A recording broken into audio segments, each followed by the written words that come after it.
তুমি কি জানো, একসময় পৃথিবীর সবচেয়ে সুন্দর আর উন্নত শহর ছিল মুসলিমদের বাগদাদ। এটা শুধু একটা শহর ছিল না, এটা ছিল জ্ঞানের রাজধানী।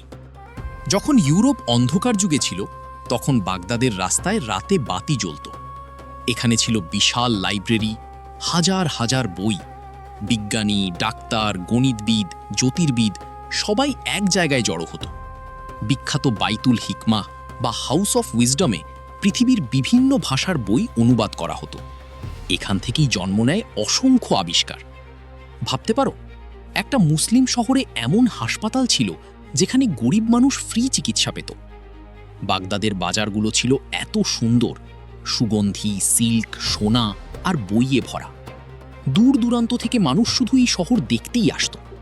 কিন্তু সবচেয়ে সুন্দর জিনিস ছিল তাদের জ্ঞানের প্রতি ভালোবাসা। আজ ধ্বংসস্তূপের গল্প শুনি, কিন্তু একসময় বাগদাদ ছিল পুরো বিশ্বের হৃদয়। এটাই ছিল ইসলামের স্বর্ণযুগ।